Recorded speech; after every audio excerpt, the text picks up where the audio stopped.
It gives me great pleasure and honor to welcome you to our brand new series. This is called Life After Life, and as the name suggests, this discussion over the next 4 weeks is going to explore what happens next.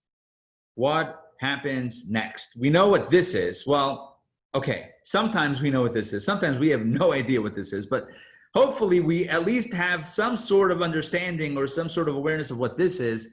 The real question is what happens next? That big enigma, that big empty unknown space that lies beyond death. What happens next? That is the subject of our next 4 weeks together. So I want to thank you at the top. I want to thank all of you for joining me. I don't take your choices, I don't take them lightly. In other words, I value the fact that you put your trust in me and in Intown Jewish Academy, that you value what we do and the Torah that we teach and the subjects that we cover to commit to 4 weeks of studying together. So I want to thank you for being here with me. I also want to thank for those of you that signed up today or try to sign up today. So I want to thank you for your patience. We had a glitch. It's still, my understanding is it may still be ongoing, that many people were not able to sign up today on our website. And I apologize for any frustration that caused. I was made aware of it earlier today, and we've been trying to figure out, trying to troubleshoot it. My web person has been on it. She has not yet been able to troubleshoot it or to fix it, but hopefully that will be done very, very soon. So I want to thank you, those of you that persevered, that called me or emailed me and made sure not to just go with the flow and say, well, if I can't sign up, all right. But those of you that made sure to make it happen, I appreciate that. And I'm very happy that you're here along with everyone else. Okay, I'm just checking my email now to make sure that I'm not getting any other messages. Folks that want to join in. No, I don't see anything. Okay, so the topic again is life after life. What happens next? Story goes that a Jewish woman, she's about 70, 75 years old. She sets up a meeting with her rabbi. And the rabbi, she sits down, comes into the rabbi's office, and the rabbi says, how can I help you? And she says, look, I have one stipulation when it comes to my final wishes. You know, I'm starting to prepare, or I'm looking over my will and looking over, my final wishes. And I decided I have one stipulation, and that is that I not be buried in a Jewish cemetery. Now, the rabbi knows this woman to be a very proud Jew, and he says to her, I don't understand the nature of this request. Why do you not want to be buried in a Jewish cemetery? That's a very special thing. It's a very special mitzvah for a Jew to be buried in a Jewish cemetery. So she says, look, I don't want to be buried in a Jewish cemetery. He says, where do you want to be buried? Where do you want to be buried? She says, I want to be buried in Bloomingdale's. And she says, Bloomingdale's? What's Bloomingdale's? Why Bloomingdale's? She says, look, at least my two daughters, I know guaranteed will visit me twice a week. Okay, that was the joke. And if you were unmuted, Sherry, are we good? No, I missed it. Did you get it? Nope. Try it again. Thank you. Good. We got the rim shot. Listen, thank you, Jerry, for being always there with me in these moments of pain, but also moments perhaps of joy for some. Look, the reality is that many of us are seeking to understand what happens next. So with this field, with this course of study, I need to tell you that there's so much what I would call misunderstanding and misconception. There are a lot of things that are discussed and said about the afterlife, heaven and hell, reincarnation, resurrection, a lot of things, a lot of themes out there that, at least from a Jewish perspective, aren't exactly accurate. So what we're going to do throughout this 4-part series is explore at least what Judaism says, authentic Judaism, what it says about life, death, and the afterlife.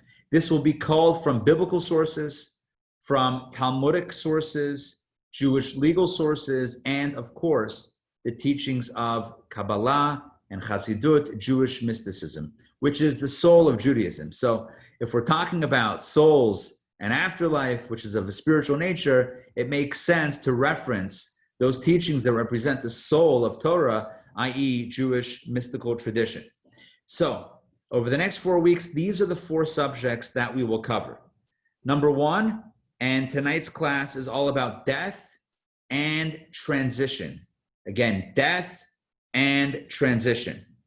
Our second session will be about heaven and hell. Our third, and I have some good jokes to open that class. Our third, it's not a laughing matter. Nonetheless, there you go. Our third session is all about reincarnation. Our third session is all about reincarnation. Oh, did you hear that already? That was a joke. Okay, guys, you got to listen. I don't get feedback. I muted everybody, but that's how we roll here. Okay. And the fourth class is all about the resurrection. And you should know what we're talking about here with resurrection is the resurrection of the dead, aka also known as Techiyat HaMeitim, the resurrection of the dead, which is one of the 13 primary articles of Jewish faith and Jewish belief. It's not a fringe idea. We'll talk about, we'll explore it in full in our fourth lesson, but I want to let you know right off the bat, this is a mainstream Jewish concept, the resurrection of the dead. We're going to explore what it means, why, its parameters, who's it for, what's it about, in our fourth lesson. So, in summary, if you've ever wondered, one of the 13 principles of faith, the Yud Gimel Ikrim, 13 principles of faith, as articulated by Maimonides based on classic Jewish thought. Now, here's the bottom line. If you've ever wondered about what happens next, folks, you are in the right place. This is where we are going to explore the answers. So I'm very excited to embark on this journey with you. I also need to mention at the top, it probably goes without saying, but I'm going to say it anyway. The best things that, it's always good to say the things that go without saying. This is obviously a very real topic, the topics in this series. It's a very raw topic. It's real, it's raw, very sensitive. And the way I'd like to handle this is to speak very frankly about these topics, but always in a way of the utmost sensitivity and the understanding that we're not talking theoreticals. We're not talking in theory of what happens, on some far off planet, but what happens to you and I, and what happens when you and I, God forbid, lose a loved one. What does it mean, and what happens? So it's a real topic, it's a sensitive topic, and we're going to approach it that way. Okay, so back to today's class, death and transition. So the first thing we're going to look at is what happens to us when we die. What happens to us when we pass away? And I know that this is a somewhat uncomfortable topic. I think you're all here to have this conversation, so it's certainly not uncomfortable in this group, but in general, people don't necessarily like talking about death. I would say people don't like thinking about death. We try to push it off. Certainly when we're young, who has time to think about something that's never going to happen anyway, right? When we're young, it's something that happens, in stories. Nothing that happens actually to us or will happen to us. God forbid we think. But as we get older, we realize that that death is as inevitable a part of life as anything else. As real as life is, death is also real. Death is a reality, and that reality, though, doesn't make it any more comfortable necessarily to talk about. In fact, I would say that death is something that many people do everything in their power to avoid dealing with, talking about, thinking about. For the most part, death is an enigma. We know the pain of loss. We know how it feels, perhaps, but what actually is happening, what actually transpires when someone passes away.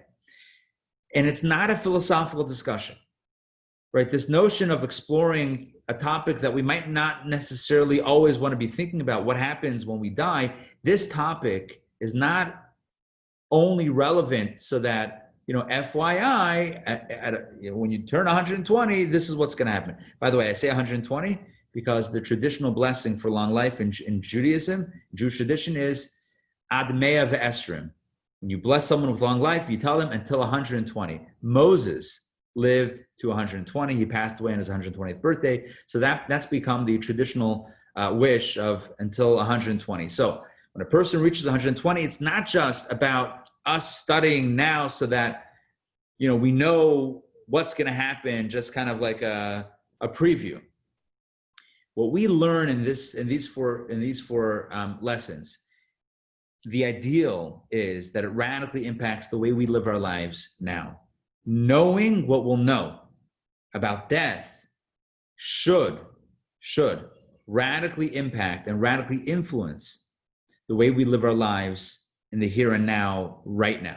So it's not just a conversation that's good to know for the future, because we're curious. So what's going to happen? So this is like a fulfilling or satisfying our curiosity. No, it's much more than that. This course is about understanding the nature of life after life, and therefore understanding the nature of our life right now. So, nonetheless, despite all of this, despite the reality of death, despite how important it is to know about what happens next, not only for them, but also for now, despite all of this, many of us are very afraid of this subject. Many of us are afraid of death. Someone once said, I'm not afraid of death. I just don't want to be there when it happens, right? So people are afraid of death, afraid of what happens. Here's my question. And you all have the ability, let me actually double check this. You should all have the ability to unmute, to unmute yourselves. So I want to open this up to a conversation, a discussion. By the way, if you notice in your background that there's a lot of noise, but you want to unmute yourself and join in the conversation, please, by all means. But just be sure to mute yourself after you add to the conversation, just so that if there's noise, it's identified and it's shut down as quickly as possible. Okay, so I want to open this up to a conversation, and I want to ask you the question. Why do you think human beings are so afraid of death? Why are we afraid? And I want to clarify my question. Not hesitant to talk about death. That we already talked about. But why are we afraid of the notion of death? Ray, if we were a game show, you just buzzed in. Go for it. I would say it's the fear of the unknown. We imagine things, and it's very scary. Okay, good, excellent. So number one, why are we afraid of death? Because it's unknown. And when it comes to unknowns, human beings naturally are afraid of what we don't know. Good. I hate to leave the party here. Joy says FOMO, fear of missing out. It's a party. I don't want to leave the party. It's just getting good, right? We're just getting things right, just getting in my groove. I don't want to go yet. I got more stuff to do. Excellent. Good. 2 excellent ideas so far. Let's keep the discussion rolling. Why are we afraid of death, Jerry? It's termination. It's the end. It's the end. It's the end. And who wants to be at the end? No fun being at the end. The beginning is nice. The middle is nice. The end seems a bit scary, right? Finality. Gewalt. It's Sandrine, is this the end? I think Sandrine just texted me. She has to jump off. So I was making a joke, but it looks like she just jumped off. Okay. Fear of punishment. Fear of punishment. Excellent. Good. That might also be a fear. In other words, the fear is, Gewalt, what's waiting for me on the other side? So I want to continue, but I want to make sure that I have, because I'm not writing this down, but I want to make sure that I have it clear in my head, all of the different ideas, because I'd like to touch on these at some point in tonight's lesson. So we had number one, the first idea was we have, what did Ray say? Ray, what did you say again? Fear of the unknown. Good, fear of the unknown. Dr. Maxey said, Hate to leave the party. Don't want to leave the party. Jerry said, finality, right? It's the end. And who was the last one that just jumped? Adina Malka said, what's awaiting us on the other side? Gewalt. I mean, what like fire? Who wants that, right? Who wants some dude in a red outfit with a pokey situation? I don't think I'm not running to that. Maybe I'm a little bit afraid of that. Excellent. All right, Cookie, you got something? Yeah, I think a painful death. I think we've seen so many people die in an unpleasant, extended way. So that's how I feel anyway. I'm not afraid of dying. I just don't want to suffer at the end. Excellent, excellent point. Very, very well said. The physical pain or anguish, God forbid, that might be very scary. Not wanting to face a very painful death. Good. Anyone else? Anyone else? Michael, you look like you're leaning in. Yeah, regrets that I haven't done something in my life. I haven't told somebody something that I should have, that kind of thing, before my time. Excellent, excellent. Unfinished business. Being separated from your family, from your children, from your loved ones. Excellent. Leaving people behind, leaving loved ones behind, and not knowing or not having that connection. Wow, this is now listen, if you weren't afraid on some level before, at this point, I'm just saying these are such good, really powerful. I'm not trying to make light of it. These are really powerful ideas that you're all sharing, and these are real sources of at least concern, we can say. Steve, you have something? Oh, no. Well, Okay. yes, I do. Lack of control. Lack of control. Excellent. Good. What do you mean by lack of control? Just not, it's in life we can control, but we don't know how, when, and what, and right? Even the immediate before, as someone just said, you're ill, you're in pain. Right. And what's going to happen? You don't have any control of anything. And then what happens once you do pass on? Right. Excellent. Excellent. Excellent. Good.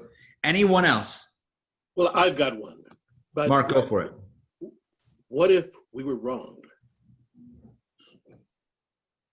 Will we ever know? Good. Excellent. Right. What if we were wrong? Yeah. Yeah.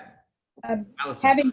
Having just experienced and gone through 18 months of mourning the loss of my father, it brings up every one of these points for me. That's why I enrolled in this course.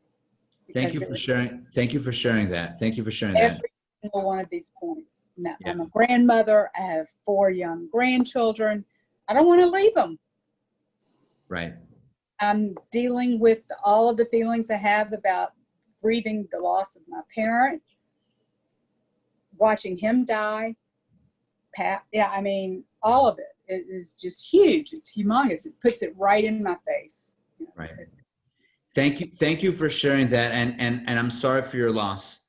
And my hope is that somehow through this course, not that this course could ever, or anything could ever replace a loved one and fill that hole, but somehow perhaps the goal is to have a perspective through this course. But I'm very glad that you're here with us taking this course. Thank you for sharing that. So we have a lot of reasons or a lot of elements that might play into our fear of death. I want to focus on... Rabbi? Yeah. Marcia, yeah, go ahead. Maybe being alone, even if you have people, there's this ultimate facing the finale. Right. Being alone with that. Do you mean being alone at the end or after the end? Or both?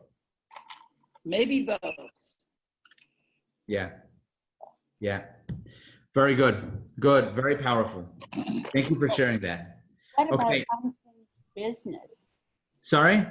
Unfinished business? Yes. Yeah. We actually had that before. Michael mentioned that. Good. So I want to focus now on what I think is one of the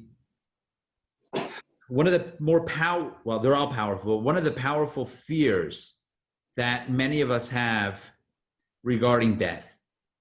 And specifically, I'm referring to the fear of it all coming to a crashing end. In other words, everything that we know will be gone, and then what is left? Or maybe, perhaps, is there anything left? The fear that maybe there is nothing on the other side. Maybe the fear that everything, our existence, our universe, our reality will come to a screeching and abrupt stop. And that itself can be very, very troubling and very, very fearful. Very. Did I matter? Did I matter? And did my life matter? Did I matter? Yeah.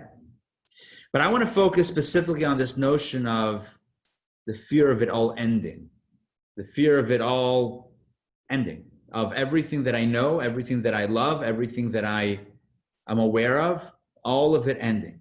And maybe I like this too much for it to end. And what does it mean that it ends? So here's the first big idea of this course. And this is the first big idea. If we talk about Judaism and life or life after life, here is the first big idea that you need to know. And that is that death is not the end of life. Rather, it's a transition into a new state of being. And the reason for this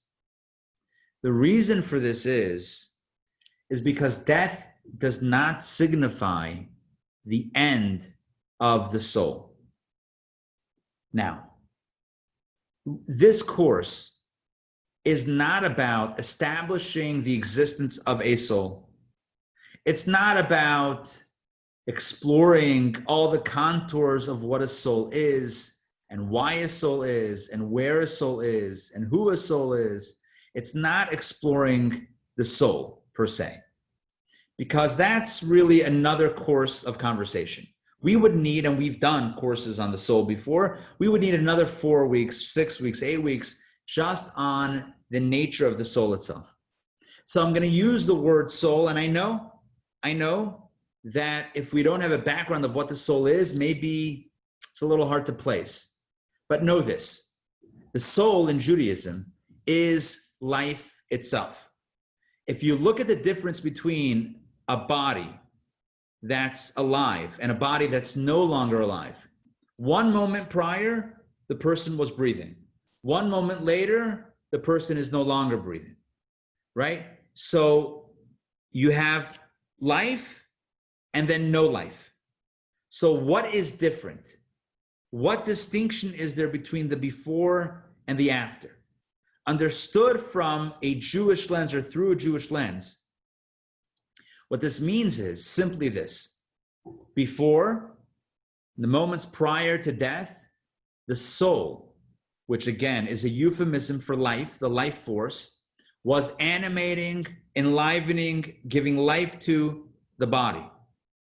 Death marks the moment when the soul, which again is synonymous with life, when the soul is no longer giving its life to the body. But death, although it marks the end of the body's animation, movement, consciousness, it doesn't mark the end of life itself, because the soul doesn't die. And that's the first big idea. Soul. Question. Hold on one second. Mm-hmm. Souls don't die. Souls and bodies might unplug and uncouple, perhaps. But souls don't die. A soul is a piece of God. Just as God is life, the soul is also synonymous with life itself. So a soul doesn't die. The soul just transitions into one form of life to another form of life. Let me give you an example. I'm going to open it up for questions in a moment, but I want to make sure that the points that I'm trying to make are coming across in ways that are not disjointed, in ways that are being delivered, hopefully whole pieces of these ideas. The example that I want to give is a caterpillar that turns into a butterfly. So the caterpillar goes into the chrysalis. And at that point, one could say the caterpillar dies, because the caterpillar does not emerge ever again. The caterpillar is gone. There is no longer a caterpillar. And from the perspective of the caterpillar cannot imagine life as a butterfly.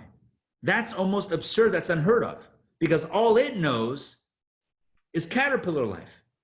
What does it know from being a butterfly? So it crawls into the chrysalis, or it goes into the chrysalis. It can't imagine life as a butterfly. Life as it knows it, as a caterpillar, dies. But of course, you and I know it's not death. It's rather life, albeit in a different form, in a new form. One might say in a higher, more evolved, more beautiful form. But that's already a judgment. But let's talk facts. The fact is that the caterpillar, as a caterpillar, dies.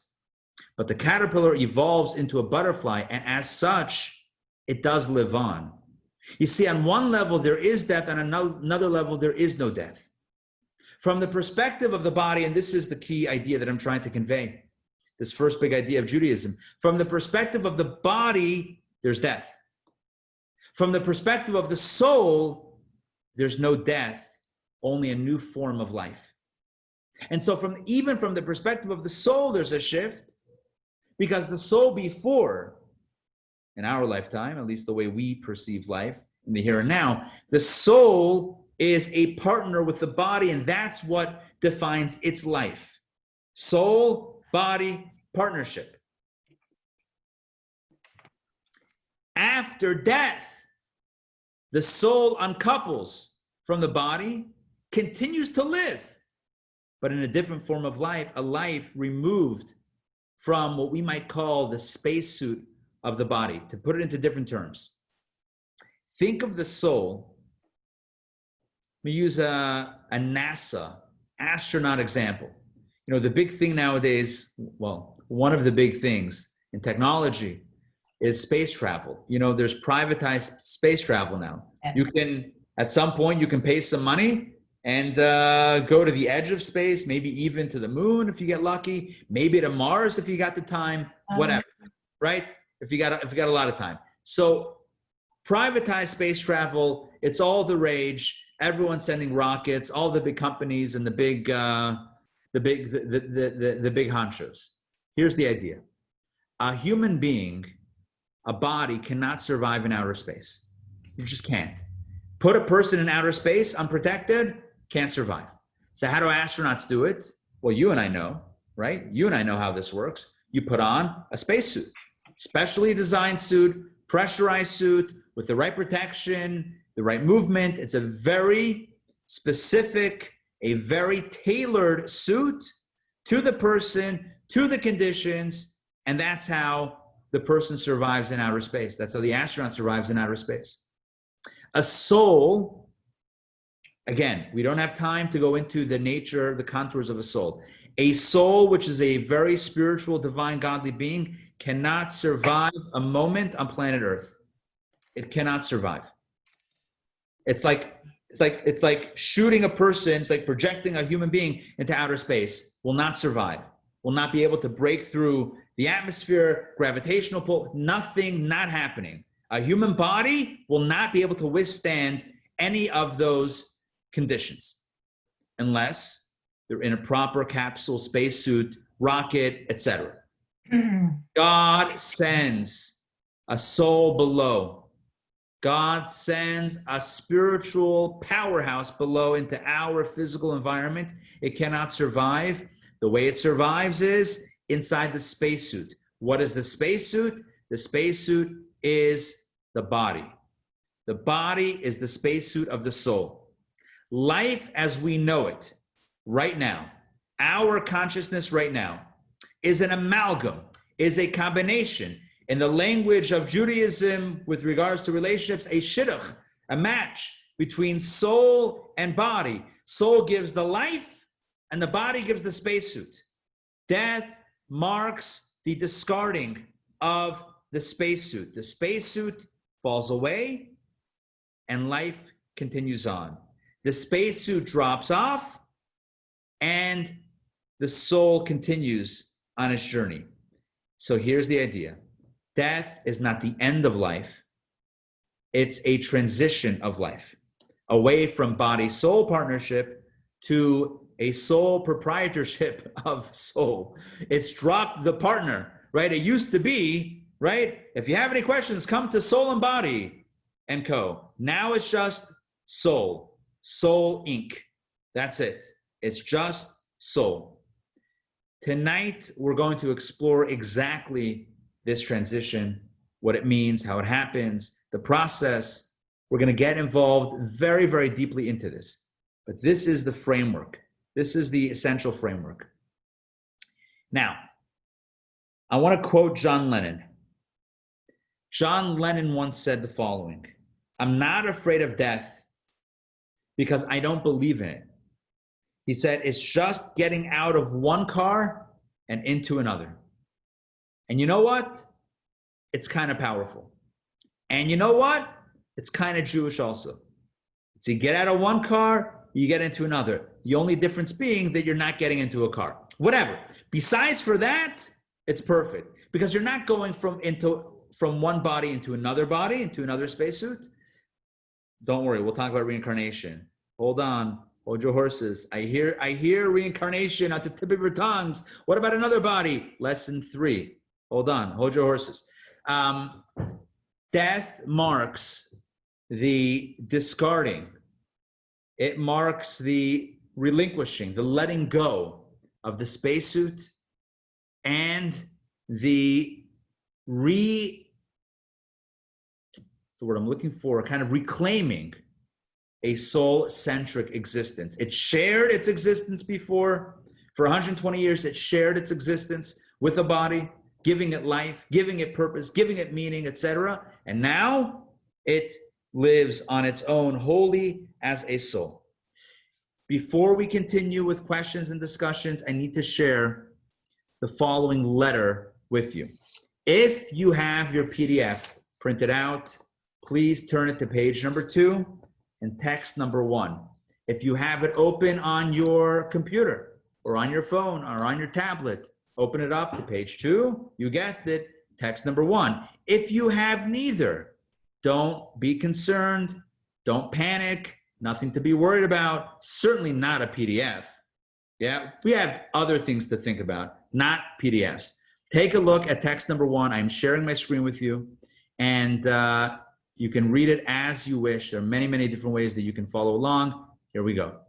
This is, so you know, an excerpt from a letter written by the Lubavitcher Rebbe, who's, by the way, whose yahrzeit, 26th anniversary of his passing, is coming up Wednesday night and Thursday. So tomorrow night into Thursday is the 3rd day of Tammuz.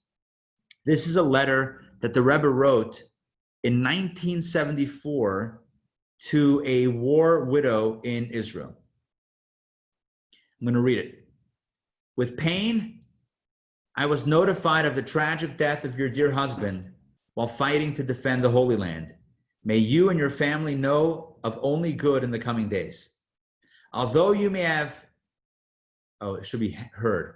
I apologize for the typo. Although you may have heard these words from others, I would like to express the following thoughts from my heart, which are not intended to explain the tragedy, rather only to alleviate some of your grief. What is it that really forms the basis for the love and communion between two dear friends, between husband and wife, or between children and their parent? Not the physical body, which is flesh and bones and guts, but the characteristics of the spirit, the true essence of man. It is only that man communicates with his fellow through the body and its limbs. Through his eyes, ears, hands, organs of speech, etc., man gives expression to his thoughts, feelings, and the characteristics of his spirit. And obviously, it is they, not the bodily tools of expression, that constitute his true essence and being. Listen to these words. A bullet, a shell fragment, or a sickness can damage the body, but they cannot hurt or affect the soul. They can cause death, but death is only a separation between body and soul. The soul continues to live eternally. It continues, listen to this, it continues to have a connection with the family, especially with those who are especially dear and beloved. It is only that the members of the family living in this earthly world cannot see the soul's reaction with their flesh and blood eyes, nor can they touch it or feel it with their hands for the physical connection has been broken. This is a very powerful letter. This is a very powerful letter, and it summarizes, not only summarizes, it captures so powerfully the classic, traditional, and very, very important Jewish perspective on death. Death does not mean the end of life. Death means a cessation or a separation between body and soul. And the body discontinues, if you will, its animation, its form of living, but the soul continues to live. And the soul, and here's the key idea, the soul represents the main identity of who a person is. Your character, your thoughts, your feelings, your loves, all of that is not a body. It's not a body or an organ or a piece of flesh, right? Or a piece of bone. Your personality, your being is tied to your soul, not to your body. It operates for 120 years through the medium, through the tools, through the space suit of the body, but never confuse who you are with your tools of expression. Two different things. There's who you are, and there's the tools that you use to express yourself in a physical reality, and those are not at all the same thing. So, who we are doesn't go anywhere. Who we are, in fact, only becomes enhanced because our body actually limits our expression. How often is it that we can't find the tools to express ourselves because of our bodily limitations? How often does pride get in the way of really expressing how we feel about someone else? How often does guilt get in the way of expressing how we truly feel about someone else? How often do physical limitations, time and space, get in the way of truly expressing how we feel about others? And how powerful a notion to think that after 120 years, all of the drawbacks, all of the limitations will be taken away, and all that's left is you, powerfully you, and only you in your fullest measure. That's what death is. And that's what life after life is. Don't worry, we have more to talk about. This is the first point. Life after life means the soul continues to live. If you want to phrase it this way, it continues on, let me add these words, uninhibited and unencumbered by the body. You know, an astronaut requires a spacesuit in outer space. You ever try to walk in those things though? You ever try to schlep around the spacesuit? I haven't, because I'm not an astronaut. However, it does not look that convenient. I'd rather move without a spacesuit and space shoes, gravitational pulls. Who needs it? Weighted shoes? Forget about it, right? The spacesuit ultimately weighs down the astronaut, and the body ultimately weighs down the soul. Not to say that we don't value life, because we certainly value life. Every moment that we have here, soul together with body, is absolutely precious. And we'll talk about that as our lessons, as our sessions go on. But here's what you need to know. Death is not the end. Death is stepping out of one car and into another, stepping into a new stage of reality. A stage where you continue on as you are without the body stuff getting in the way. So who are you? Do you cease? Do you end? No. The real you continues on. Maybe the not real you, maybe that has an expiration date, but the real you absolutely continues. Remember that show, Will the Real So-and-so Please Stand Up? What was that show? Who remembers the name of that show? To tell the truth? No. To tell What's my line? What's my line? What's my line? Yeah, that's it. There you go. What's my line? Listen, whose line is it anyway? Here's the bottom line. See, lines. Death marks a transition. It's a transition from body-centric life to soul-centric life. It's not the end, it's the beginning of a new reality of life. as far as the concerns that were raised earlier about it ending, about losing connection, losing identity, I hope that these first opening words, this first presentation of the Jewish notion of death, will have addressed those ideas. Let me open it up. Let's take one or two questions, because I will tell you, we have a tremendous amount of material to get to tonight. Next week is a different topic. So I only say that if you have a question that you need to ask, please ask it. But let's keep it on point, and let's keep it focused. Question, open it up. Yeah, Cookie, go ahead. Okay, it's a comment. What makes this very believable to me and acceptable is that I feel that way about my father. You know, haven't we all lost someone whose presence we really still feel with us? So that all kind of comes together as a truth. It makes it very believable for me. Thank you very much for sharing that. Thank you for sharing that. Very powerful. I can't see him, but he's with me. Yeah.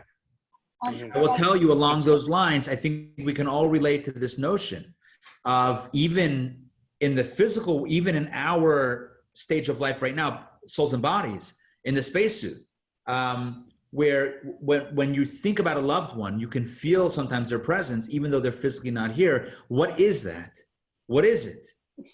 And that's us through our spacesuit. We can still, the spirit still seeps through, let alone when the spacesuit is no longer in the way. Irena, I know you had a question before. Do you want to jump in? Irena, I think you had. Hi, sure, thanks. I think you answered one of the things that I always struggle with is whether the soul, it's the soul of the person, and what are the attributes, I mean, no one eats bagels and cream cheese up there, or you know what I'm saying? No one. So what are the things that keep, the person being the person, right, who I miss, or who I, Excellent question. And I think you answered the question in your question. And that's the best question. The best question is the one that when you look at the question, you see the answer. The answer is, a soul is the true you, not the bagels and cream cheese. Although, listen, if that's the true you, I'm not going to get involved. I'm not going to stand between someone and their bagels and cream cheese. I would never do that. But listen, we know what with ourselves, we know who the real we is, right? And we know that sometimes people have no idea who we are, right? We know that people get us wrong all the time. We know that we're misjudged. We know that we're misunderstood. We know that people don't really even take the time to really get to know us. Sometimes it's hard to get to know ourselves because we don't have the time. But who is us? It's what we love. It's what we believe in. It's how we think. Not the physical stuff. It's the stuff that's a little bit beyond the temporal. So it's hard in our reality because it's so intertwined, because soul and body are so intertwined. It's hard sometimes in our minds because our ideas are now enmeshed in our physical brains. Think about it, right? We don't have pure thoughts and pure ideas. All of our thoughts and ideas are, as they exist, working through the physical piece of it. So even in that context, it's a little bit difficult, but here's the point. The overarching point is that if you could separate the outside from the inside and focus just on the inside, that's who you are, and that's what lives on. Adina Malka, I know you wanted to say something before. Quickly, go ahead. When my soul leaves my body, does my soul know it's Adina Malka, or is it just some floating neutral thing? Yes, every soul is particular as much as it's universal and part of a greater whole. It's also very particular and it has its own identity. So you will not fade into the white and become anonymized, if that's a word, or anonymous. You retain your identity and your personality, your soul personality. Yes. Dr. Maxey, go ahead. So my question is, does the soul have a hard time? Is my soul going to have a hard time leaving because I hate to leave behind the people I love and I am attached to? We're going to talk about that in a moment. We're going to talk about the disintegration. how the soul, how the two sides or the two parties uncouple. We'll talk about that, and we'll talk about the separation anxiety that is part of that process. We'll get there, and right after we get these questions, that's exactly the next stage we're up to. So it's a perfect segue. Go ahead, June. Isn't it so that when somebody's passing away, the soul, now I know I forgot what I was going to say, the soul stays there above that person and stays there for a long, long, long time. It doesn't let go of the We'll person. talk about that also. We're going to talk about the specific form of transition. Yes, and there are different time periods. We're going to talk about that in a moment. Yes, we're getting there. Okay, let's continue, because I feel like as we go on, a lot of the questions or the ideas that you might be thinking, a lot of them may be addressed in in very short order. Okay, so let's move on. The next step of our conversation is regarding the actual transition process. So let's get to the transition process. The transition of a soul away from a body. The transition of the soul away from, we always use the feminine when talking about a soul. Neshama, Hebrew for soul, is feminine, the feminine gender. So the transition of a soul, her leaving her spacesuit, is a gradual process. Yes, the process begins, in a sense, in somewhat of a sudden way, but as you'll see soon, it unfolds really in a gradual step-by-step process. Jewish thought, Jewish tradition identifies 5 very specific stages, which we will talk about very shortly. In fact, you actually have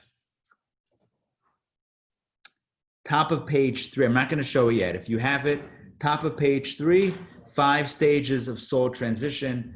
But let's talk about that now. So here's what you need to know. The first thing is that the transition itself, before we get to the 5 stages, right? I jumped ahead to show you that there are 5 stages, but let's move back a little bit. Let's move back to page 2 in the handout. First thing you need to know is that the transition out and away from the body is not a pain-free transition for the soul. I'm not talking about the pain of the body. We're not talking about the body right now. I'm talking about for the soul itself. The soul's experience is typically somewhat of a difficult one and somewhat of a painful journey or separation. Why is this and how is this? The first thing we need to do is establish that this is indeed the case. So what I want to do is, once again, I'm sharing my screen. Text number 2, this comes from the Zohar. The Zohar is the primary book of Jewish mysticism, of Kabbalah, Jewish spiritual thought. Text 2, Zohar 388a says, nothing is as hard for the soul as its separation from the body. Nothing is as difficult for the soul as its separation from the body. This is deemed objectively to be something that is hard, something that is difficult. Why? The question that everyone asks is why? Isn't it a happy occasion if you look at it from the perspective of the soul? Isn't it a positive thing that it no longer is schlepping around this spacesuit everywhere it goes, that it no longer has to, entertain the whims and the fancies and the distractions of the body, that it's no longer encumbered, that it's no longer shackled, it's no longer limited to the perceptions, the moods, the limitations of the body? Isn't that a positive thing? So why? Why do we say that it's difficult for the soul when it separates from the body? Why is it hard? Why is it difficult? Why is it painful? And the answer is very simple, and Dr. Maxey mentioned it before in her question. As I said before, a good question is really an answer and an insight. And the answer is, the reason why it's difficult for the soul is simply because in its 120 years working with the body, it gains an appreciation for the body. It gains an attraction, if you will, to the body. It gains an association with the body. It identifies with the body.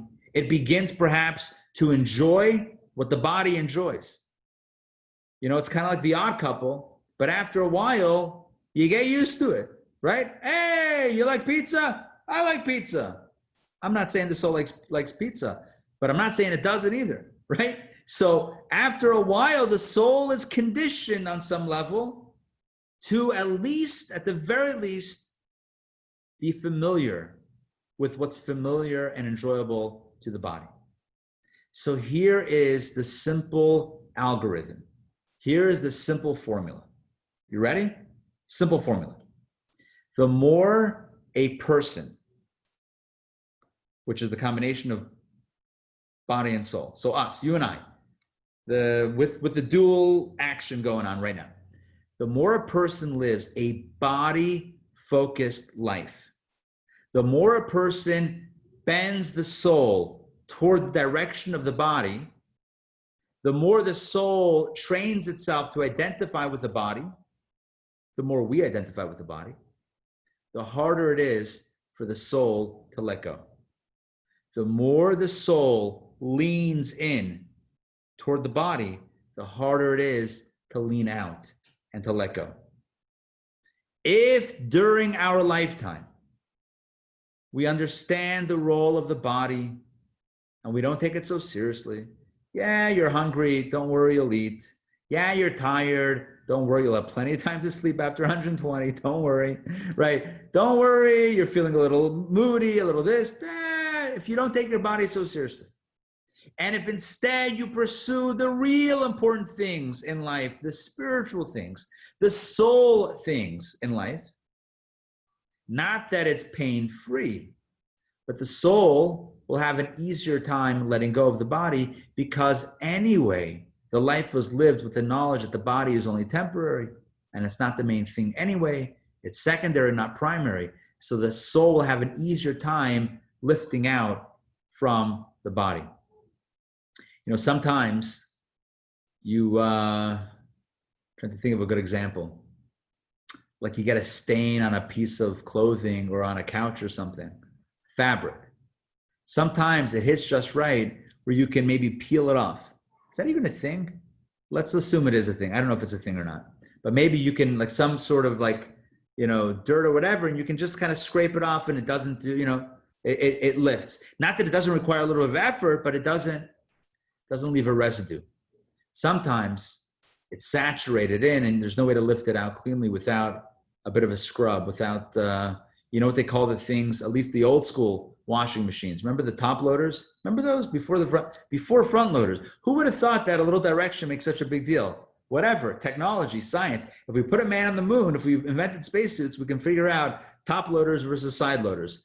Anyway, bottom line is, remember the old ones? What was the middle thing that went back and forth called? Remember what that was called? An agitator. Agitator. You know what agitator means? Yeah, you know what agitator means? It connotes being bothered or disturbed. Or angry, right? It's not a pain-free experience. And the message for the clothing is, my friend, the shirt, you are about to be subject to the agitator with the capital A. So if you're holding on to that schmutz, to that dirt, you ain't gonna be holding on to that any longer. Let me introduce you to the agitator, right? And then you put in the suds, the detergent, and the next thing you know, you're off and running. The point is, you and I, based on how we live our lives, you and I essentially dictate how that process after 120 years goes. Will it be smoother or harsher? Will it be more painless? Not fully painless, but will it be more painless or pain-free, or will it be more painful? And the simple formula, simple algorithm is, how much did you make your body primary, or did you keep your soul primary?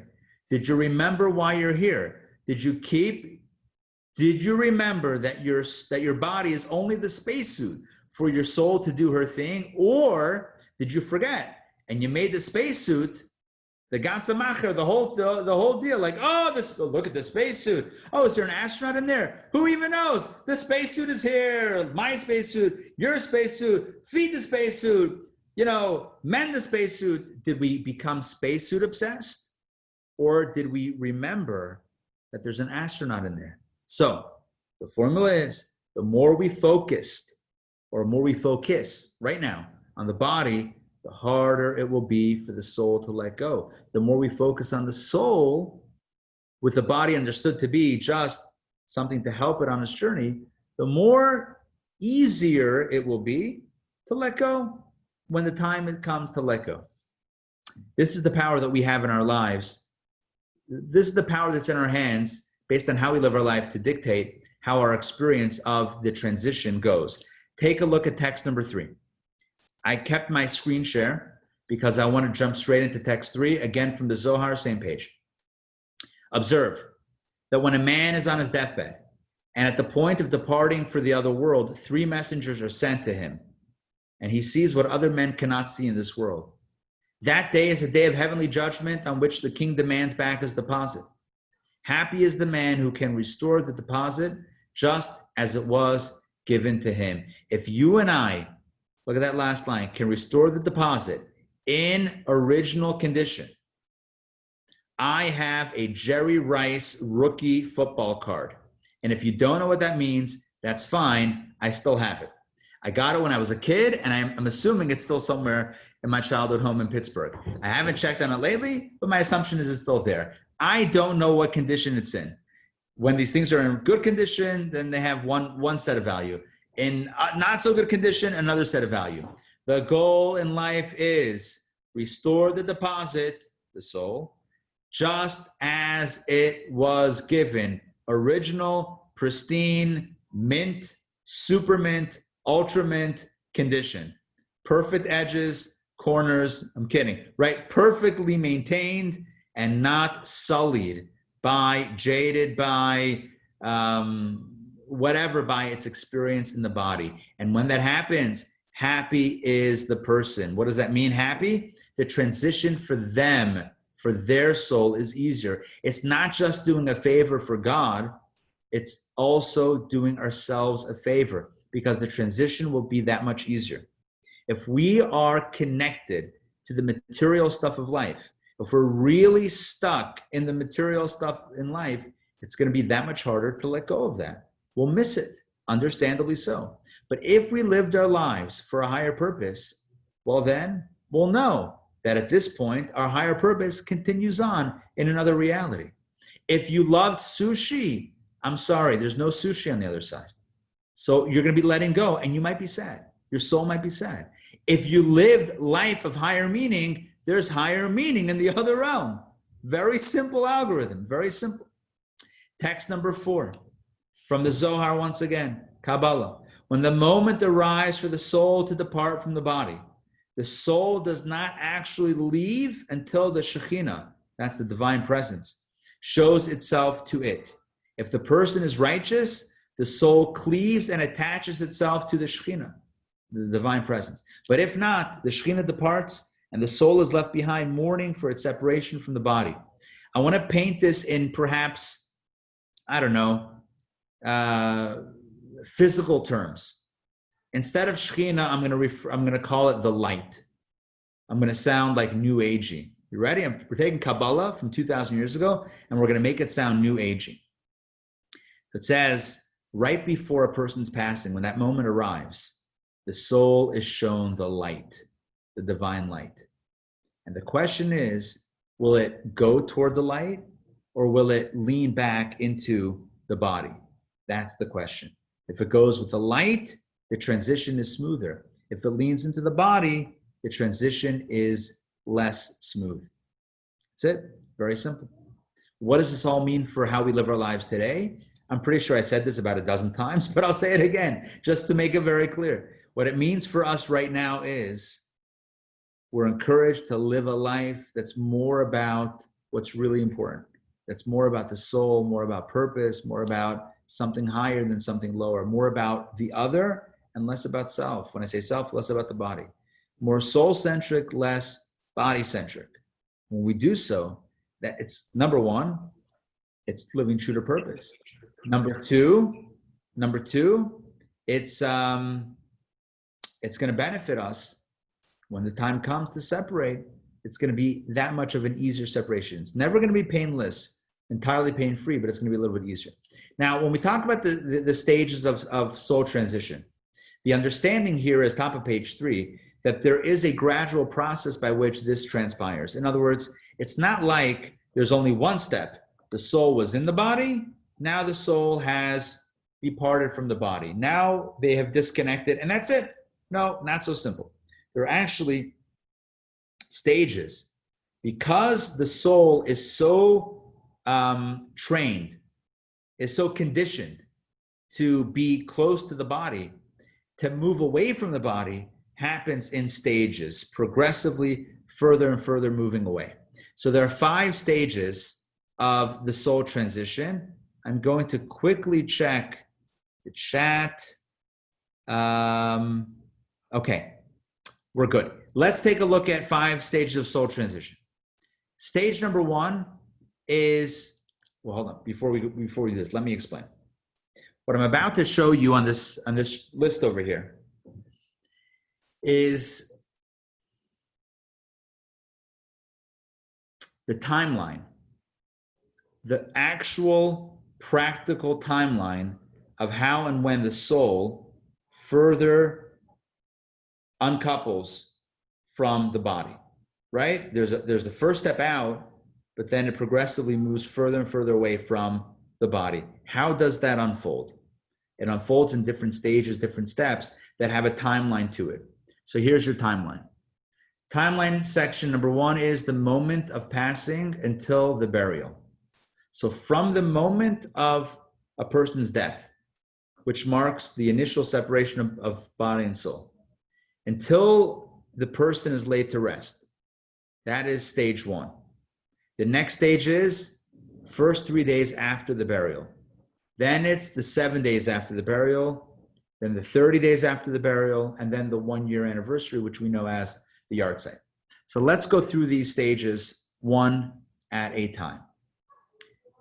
From the moment the person passes away, that marks, or the moment when a person passes away, that marks the most acutely painful or difficult moments of the soul, because it's been used to the body, it's grown accustomed to the body. Even someone who lived a very spiritual life, as we discussed a moment ago, nonetheless ate and drank and rested and was involved in other physical activities. So even someone who lived primarily a higher existence still had a lot of physical interaction, a lot of physical connections, and therefore death is profoundly difficult for the soul. Profoundly. It's difficult for the soul. It's uncomfortable for the soul. And the pain is felt most acutely as long as the body is still around. As long as the body has not been laid to rest, as long as the soul can still be, the soul doesn't need, let me explain this. The soul doesn't need eyes to see. And the soul doesn't need ears to hear. The soul doesn't need a heart to feel. The soul doesn't need a brain to understand. Are you with me on that? These are all the spacesuit pieces that we have to translate into our world. The soul doesn't need the physical components in order to have these levels of awareness. The soul can see, it can hear, it can feel, and it can think. The soul is aware of the body. When it is aware of the body in a state that's no longer alive, it's not so easy for the soul. It's difficult for the soul. So the moment of a person's passing until the body is laid to rest is the time period in which the soul is going through the most challenge. It's the most difficult time because the body is around, but it's not. But it can't help the body. This is its spacesuit, and it sees it in a state of unmoving and non-responsive state, and that is difficult for the soul because it's been so connected with the body for so long. This is reflected in our Jewish mourning practices. And what I'm about to share with you is this beautiful notion that as the soul experiences difficulty, challenge, and pain, and as the soul's difficulty, challenge, and pain eases up progressively through these various stages, that naturally affects the loved ones here on earth, who empathize with the pain of that soul and reflect that soul's pain with a response of its own in mourning, which is why the mourners, the loved ones who have just lost a loved one, those who are still alive on this earth, those first moments, or maybe a day or two, whatever it is, before the person is laid to rest, they are in the most severe state of mourning called onan. And on the state of onan, they are not, you don't even comfort the mourner on that stage. You don't even tell them, may you be comforted, etc. It's not a time for comfort. It's a time to allow that person to grieve and to feel the full extent of that mourning, not only their loss, again, not only their personal loss, but the pain that the soul of their loved one is experiencing at that very same time. The ones who are still alive here on earth are not mechuyev, are not obligated any mitzvot at that time, as long as they're dealing with the preparations for the burial. They're absolved of all other obligations. That's how important it is. And that's how distraught, and that's how painful that time is. Then, of course, we have the burial, laying our loved one to rest, and then after that we have the first 3 days. Now, the first 3 days mark the next stage in the soul's uncoupling from the body, because even after burial, even after the soul is no longer in and animating the body, the soul still finds it difficult to abandon the body, because on some level it still identifies with it, whether because of the physical activities that it shared or even because of the spiritual activities that it shared, like the performance of physical mitzvot. Either way, the soul identifies on some level with the body and finds it difficult to abandon the body, which is why we have text 5. Look at what the Jerusalem Talmud says. For 3 days, the soul hovers above the body. This is 3 days after the burial. The soul hovers above the body. Listen to this, considering whether to return. Not that it has a choice in the matter, by the way, but it itself is trying on some level to get back. After 3 days, when it sees that the face, this is obviously referring to the physical face, has changed, it leaves the body and departs. But not fully. Because look at the Zohar text 6. All 7 days of mourning, not just the first 3 days, all 7 days after the burial, the soul leaves the house and goes to the grave, and from the grave to the house, and mourns the body. After 7 days, it goes on its way to its place. So we had one text that spoke about 3 days of hovering near the body. Then we had another text, text 6, that talks about 7 days of going back and forth from the grave to the house. Obviously, these are significant spaces. I probably don't have to mention it, but let me just mention it. The house is where, of course, the person lived.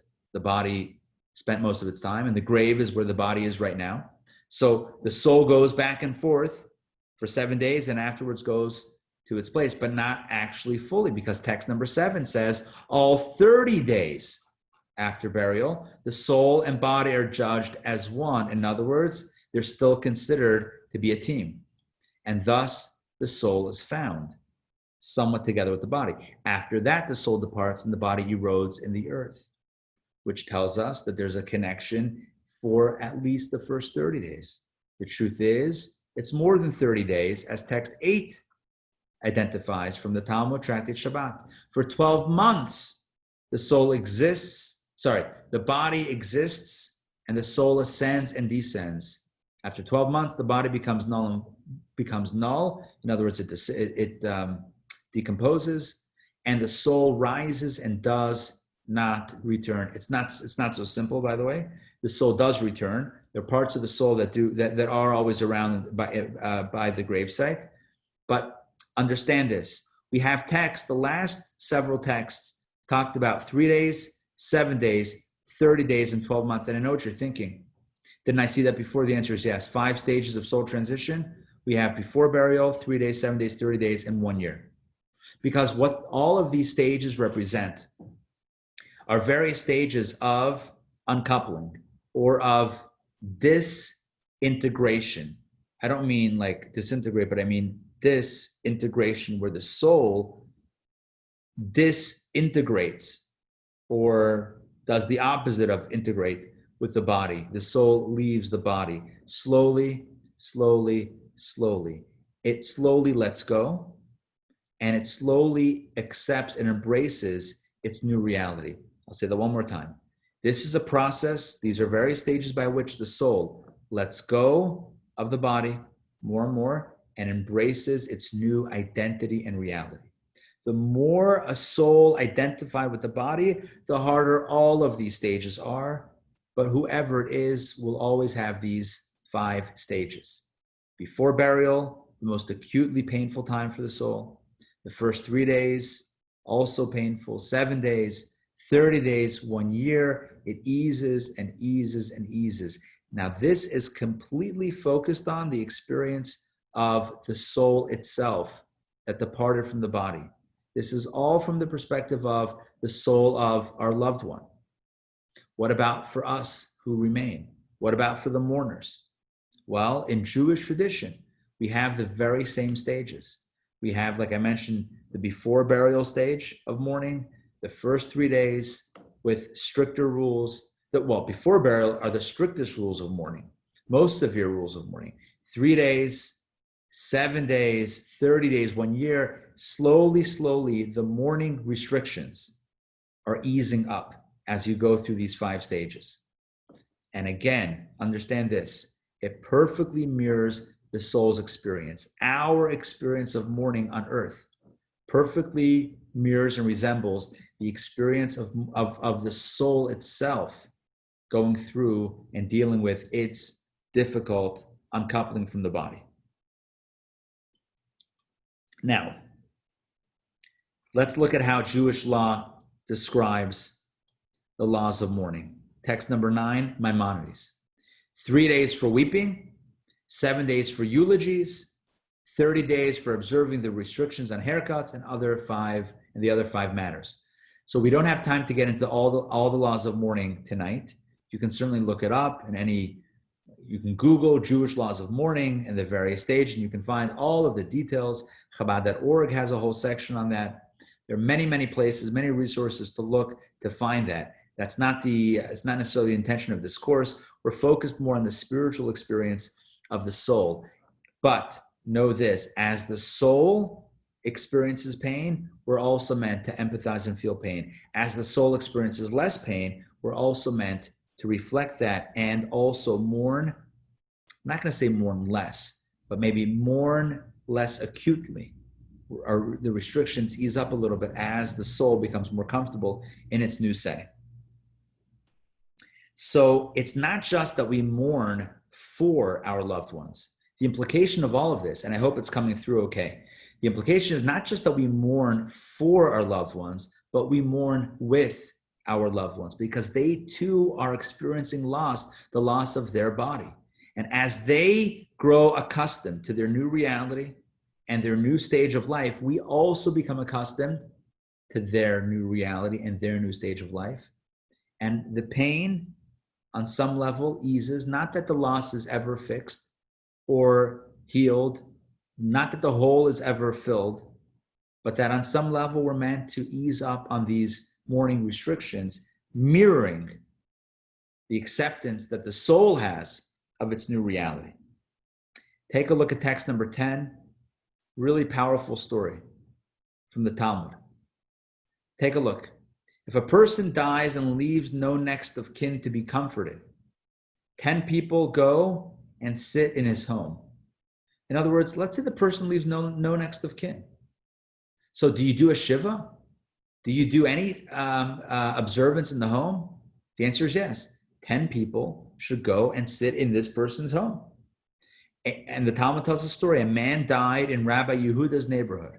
He was one of the great rabbis of the time. As there were no mourners to be comforted, no family, Rabbi Yehuda assembled 10 people every day, and they sat in the deceased home. After 7 days, the dead man appeared to Rabbi Yehuda in a dream and said, let your mind be at rest, for you have set my mind at rest. What a powerful story. They observed Shiva. Usually the Shiva mourning period is the family in the home of their loved one, ideally, is sitting Shiva. And again, we don't necessarily have the time to get into exactly the details of sitting Shiva. That's a practical halachic conversation, which is for a different course.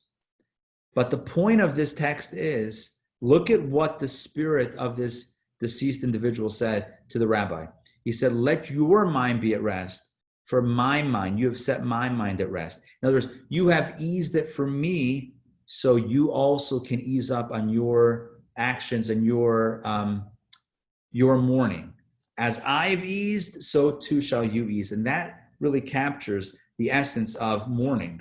Mourning is not really so much about us and us dealing with our pain, as it is us empathizing with the pain that the soul of our loved one is feeling. That's the key point. That's the pain that we're focused on. That soul is grieving its body, and we grieve along with that soul.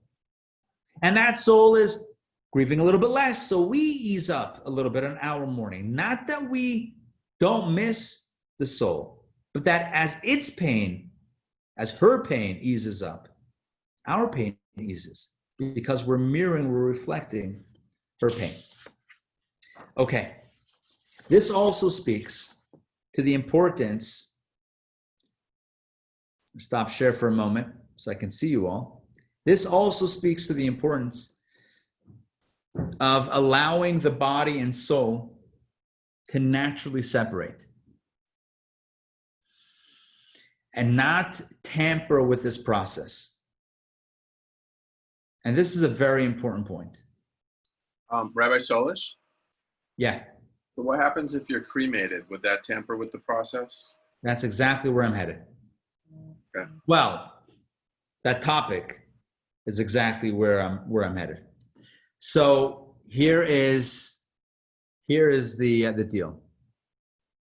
Remember, the soul is mourning the body. As much as we mourn the passing of a loved one, the soul itself, that soul is mourning its body that it was together with for 120 years. It was its soulmate in life, or that would be, its body mate in life. It's mourning its body mate, and that's a real thing. We want to cause as little trauma to the soul as possible.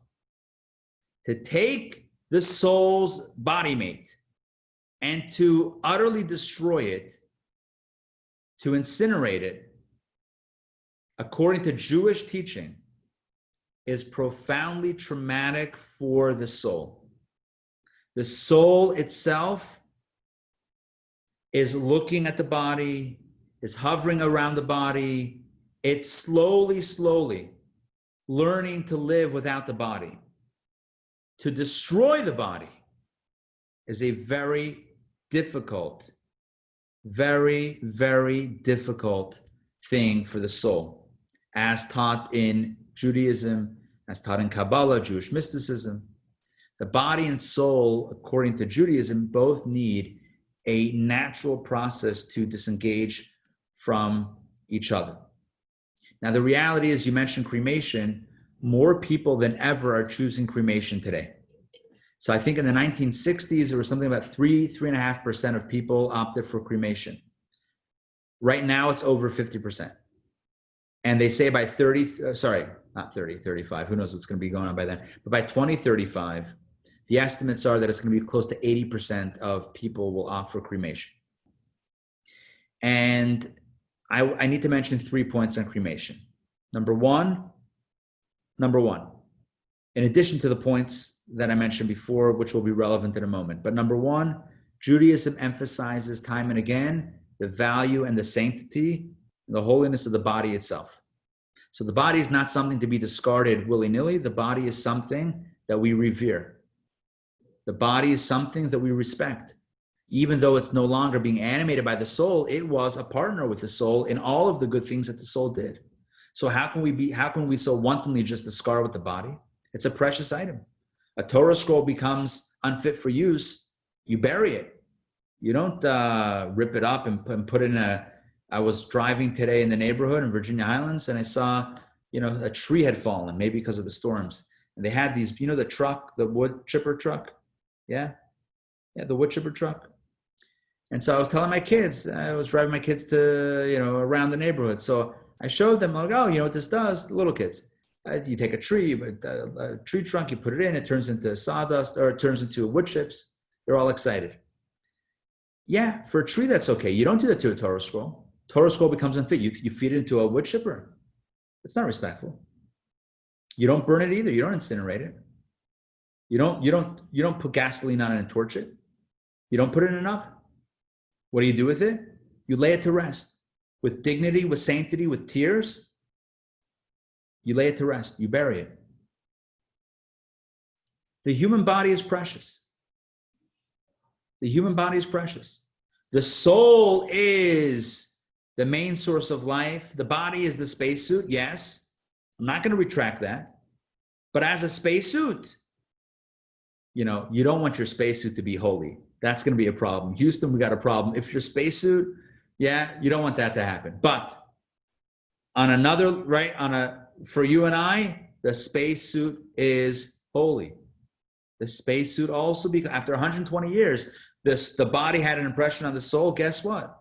It works the other way also. The soul had an impression on the body. So we don't just eliminate the body just like that. Number one. Number two, the body's not ours. The soul is not ours. The body is also not ours. No one made themselves. If you did, I need to see you after class to find out. No one made themselves, right? The way it works is God gives the gift of life, not only soul, but also body. Human beings haven't created the power of procreation. It's a divine gift. So ultimately, even the body is a gift from God. A gift, you could say that you could do whatever you want to a gift, but maybe it's more like a deposit where God says, I'm entrusting this with you for a certain amount of time. Take good care of it. This is a Jewish perspective. I'm giving you a Jewish perspective. A Jewish perspective on the body is it's a deposit from God. We don't have the right to destroy it. We lay it to rest. That's all we can do. But we don't have a right to destroy it. And the third point, of course, is regarding the gradual disintegration of soul and body, the gradual uncoupling. It's traumatic for the soul. How much more traumatic would it be for the soul to see its body? It's co-worker or whatever the right word is, compadre, whatever. It's companion to just be reduced to ashes. By the way, nothing that I said is an indictment on anyone who has been cremated, anyone who has opted or chosen to be cremated, because the Jewish understanding is that anyone who's opted for that didn't understand the significance of it. And if you don't know, you don't know. So this is not besmirching or not casting a negative light on anyone who has opted for that, chosen that, or happened to. Certainly not the 6 million Kedoshim, holy ones, who were incinerated in the crematoria in the Holocaust. But what it means for you and I, sorry that you're taking this class now. Now you know. Now what? Right? But now you know what Judaism teaches. And Judaism teaches, number one, the body is sacred. Number two, it's a gift and a deposit from God. And number three, it's connected with the soul. We don't want to traumatize the soul. We don't want to destroy God's deposit, and we don't want to tarnish in any way or treat unkindly the body which has a profound measure of sanctity. Because of all of this, the Jewish tradition is to bury and not to cremate.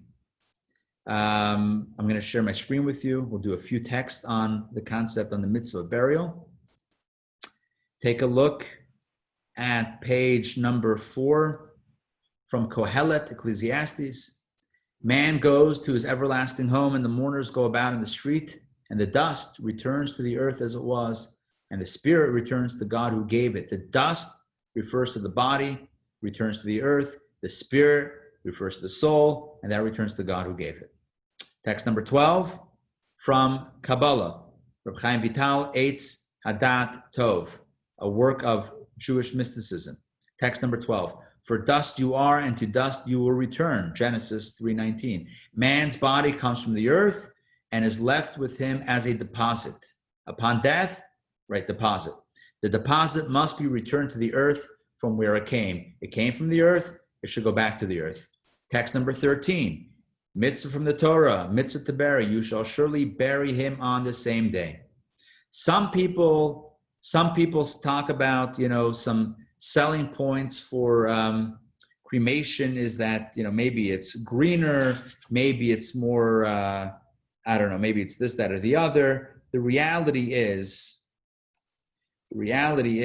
that cremation actually releases a lot of carcinogenic material in the atmosphere, and according to some studies, uses even more energy than burial. So if you're looking at it from a green perspective, not necessarily is cremation any greener, especially when you consider the Jewish way of burial, which is very simple and natural, no chemicals, no embalming fluids, only really biodegradable materials. It's a very natural process. It's in fact the most natural process. And it allows the body to go its way as the soul goes its way, and they both slowly transition away from each other. And a fourth point, which I didn't mention before, which I'll mention now, if we believe, and hopefully if you caught the beginning of today's class, you know that we do believe that there will be a resurrection of the dead, that the souls will come back in bodies. Well, you got to keep the body around. We don't want to in any way indicate that we don't have this intention or this belief by cremating the body. So just a few things about cremation. It was mentioned, and I actually intended to mention it as well. But now that it came up, certainly in conversation, a few concepts. Now, I want to end with one final point. This is something I get asked very often, and it relates to all the topics we've discussed tonight, which is grave visitation. Is it a Jewish thing to visit the cemetery? Is it a Jewish thing to visit the gravesite of a loved one? Should we do it? Should we not do it? What does it mean? Does it mean anything? Is it just for us? Is it for them? How could it be for them? What's going on? Well, hopefully by now you know that what is death? Death is the separation of body and soul, but there's always an attachment there. Even once the soul separates, it's still attached. It's still connected. Maybe not animating it, maybe not that kind of astronaut in spacesuit type fit, maybe not from the inside out, but it's still connected. We talked about the stages, the first moments until the burial, the first 3 days, 7 days, 30 days, 12 months, the soul is going back and forth. It's still connected. Well, here I want to add one more piece. Kabbalah teaches that there are 5 dimensions of the soul. We don't have time to go through them all. Well, I'll mention them all, but I don't have time to explain them all. Nefesh, Ruach, Neshama, Chaya, Yechida. These are 5 dimensions of the soul. I'll say it one more time. Nefesh, from bottom up. Nefesh, Ruach, Neshama, Chaya, Yechida. 5 layers of the soul. The lowest layer of the soul, the Nefesh, remains always near the body. Even after the burial, it remains near the gravesite. It says in Kabbalah that when you and I visit the gravesite of a loved one, or the gravesite for that matter of a tzaddik, of a righteous person that we respect or are connected with, someone who made a great impact on the world in a positive way. When you and I go visit that gravesite, you and I are connecting with not just where the physical remains are to be found or were buried, but moreover with the lowest, again, we don't have time to explain this, the lowest dimension of the soul, the nefesh, which remains in the cemetery or near the gravesite. I want to read to you this text that expresses this, and then we're going to close out this lesson. Take a look at text 14. This is again from the Zohar. The nefesh nefesh is the lowest level of the soul. The nefesh is present in the grave. It is among the living and is acquainted with their pain. At a time of need, it pleads for mercy for them, for the loved ones, the ones who are still alive, still physical life with bodies. When the inhabitants of the world are in need, when they are in sorrow and they go to the cemetery, the nefesh of the deceased is awakened. It flies up, it soars up and arouses the ruach, which is the next level of the soul, which in turn entreats God for mercy. The Holy One, blessed be He, then has mercy on the world. Final text, text 15. There was once a community. This is really powerful. There was once a community that wished to uproot and move to a different location. In other words, you know how communities move, from one part of the town to another part of town. One of the deceased of that community appeared in a dream to a member of the community and said, "Please do not leave us, for we take pleasure when you visit the cemetery." In other words, the inhabitants of the cemetery, one of them went to one of the people in the community and said, "Don't move the community. Don't move the synagogue away from the cemetery. Don't leave us behind." Barzillai the Gileadite said, "In Samuel, I would like to die in my own city." He said this because the dead are delighted when we, their loved ones, visit their grave sites and request goodness for their souls. This improves their condition in heaven, and when we make requests, the departed, they pray for us.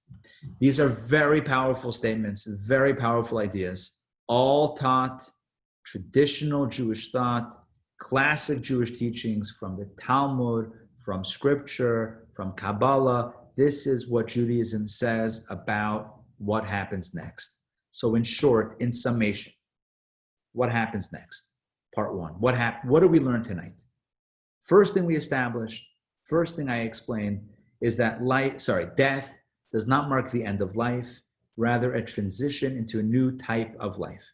Before, life was comprised of soul and body. Now life is a completely soulful experience. Does that mean that everything we know will end? Depends what you know. If you know sushi, yeah, that's going to end, right? If you know houses and cars, I got some bad news for you. That doesn't exist on the other side.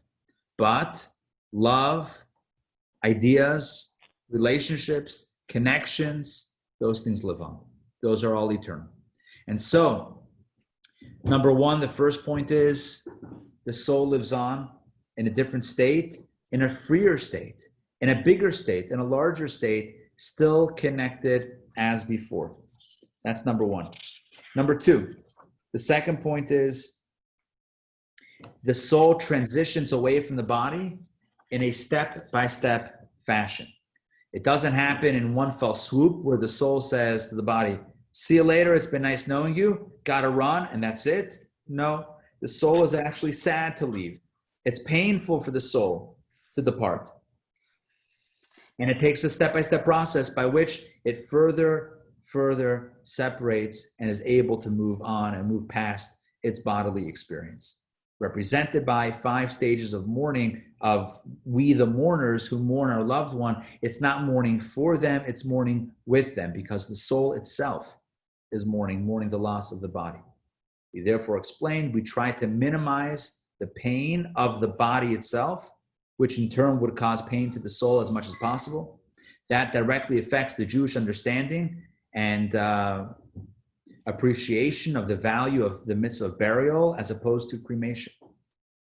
And of course, we spoke about the idea that the soul is still to be found near the body, still connected with their loved ones, and still accessible. That's the last point that I wanted to make is the soul is absolutely still accessible.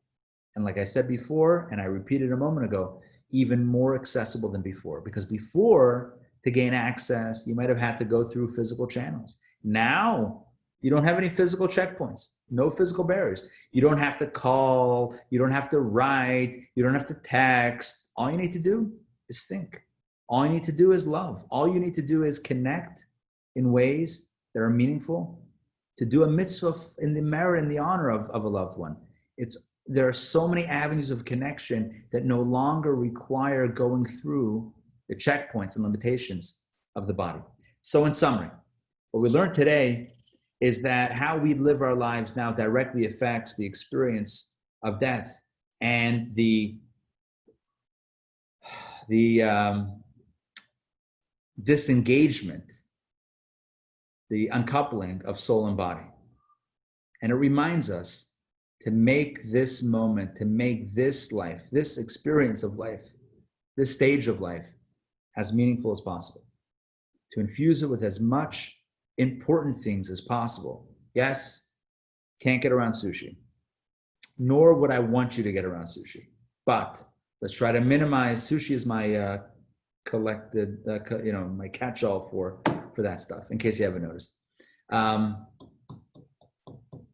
let's remember what's really important.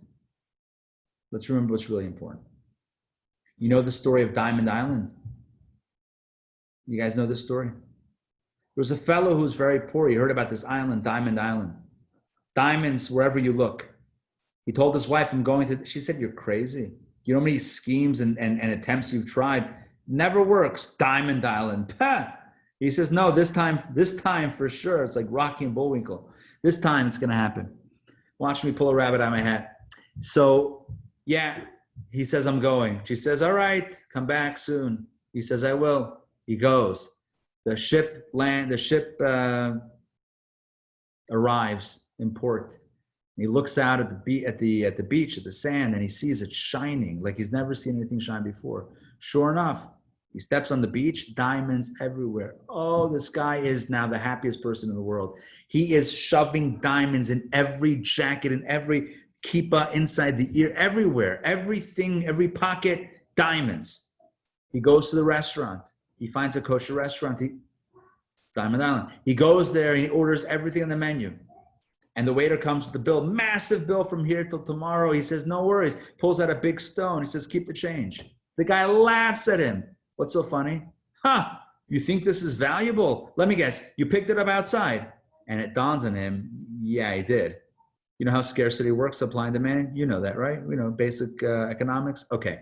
Yeah, the guy tells him diamonds aren't valuable here.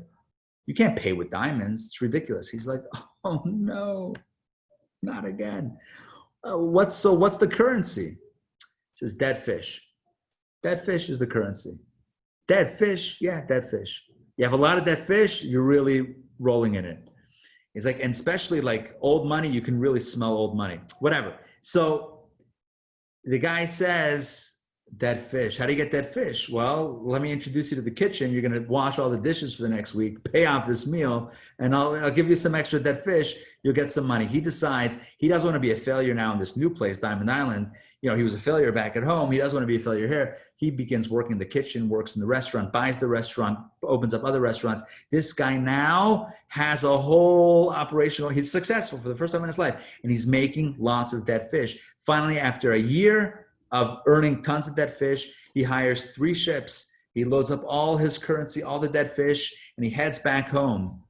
And he sends a message to his wife, a letter to his wife in advance saying, meet me on such and such date. I'm coming home and I've done very well. And all the townspeople, because they're all excited, she's leaked the news, they're all standing at the shore as the ships, 3 ships, 3 ships approach and they can't stand the odor. Everyone leaves except for their wife and the kids, because Nabuch, what can they do? They can't leave. It's the husband, and she's wondering why the smell. What's the deal? What kind of ships? Where did you get this on clearance? What is this, Alibaba? Whatever. Where do you get these ships from? What is going on? So finally, the ships pull in. They don't pull in. They say, stay there. We'll come to you. Or stay there and swim and clean off. And she says, finally, upon encountering her husband, what is going on? And he says, I decided to make it. And I made it. And I'm successful. And I brought back all the dead fish. And she says, are you out of your mind? He says, no, dead fish. And she says, are you listening to what you're saying? Because you're talking about that fish when I know that you cannot be talking about that fish. And then the full brunt of his folly hits him like a ton of dead fish. And he realizes that he had just wasted the last year of his life collecting dead fish, which have no value at home, have no value where he is now. and he begins crying. Well, the good news is it has a good end to the story. Don't worry. The end of the story is they got rid of the fish. Don't worry. Whatever, they gave it to a good cause or sent it back, whatever it was. And but he found in his pockets, after spending a year, in the cuffs of his pants, the hems, whatever, his pockets, the luggage, whatever, there were a few diamonds, and he was able to make it. He was good. This is a powerful metaphor, parable, analogy, whatever you want to call it, for life. The soul is sent to our earth, put in a spacesuit, and the soul is told, collect diamonds. Those are mitzvot, good deeds, by the way. And the soul comes down into a body, and the first person it encounters, the person says, oh, welcome. The person says, oh, I want to do a mitzvah. Mitzvah? That's not valuable. Diamonds? Pah. Dead fish, green paper, gold shiny things. That's what's really important. And the soul forgets. It gets convinced, and it starts running after all this other stuff that's worthless. And then it comes back to the other side. And they say, "Nu, how'd you do? I got all this dead fish." And they say, "Are you kidding me? Dead fish? That's what you spent your time doing. You collected dead fish. We sent you into a place with diamonds. You had every opportunity to make to lighten up the world with positivity and goodness and good deeds. What'd you do? You collected. You spent your time 9 to 5 collecting dead fish. That's it. You can't bring it here." Luckily, in the story, the guy had diamonds. You end up doing a mitzvah here and there anyway. So everyone does mitzvot. But this is really a call. It's really a wake-up call. The story is said as a wake-up call and a call to action. You and I are in a world in which there are diamonds everywhere. Let's live a life collecting diamonds and not dead fish. Let's live this life as a spiritual life, which will make our journey home that much smoother. Thank you very much for joining me tonight for lesson number 1. I hope you enjoyed it. I enjoyed spending this time with you. I'm going to close it now. I'm sure some of you have questions. You can call me on my cell. You can text me. You can email me. We'll continue the conversation. But I value the time that we spent together. I hope you enjoyed it, and I hope it's been meaningful. I look forward to seeing you next week, same bat time, same bat channel, 8 p.m. next Tuesday, Life After Life. The topic will be heaven and hell. See you then. Not see you there. See you then. Thank you very much. Pleasure. Thank you, Rabbi. Pleasure. Yes, See you all. See you very soon. much. Take care. Pleasure. Bye, everyone.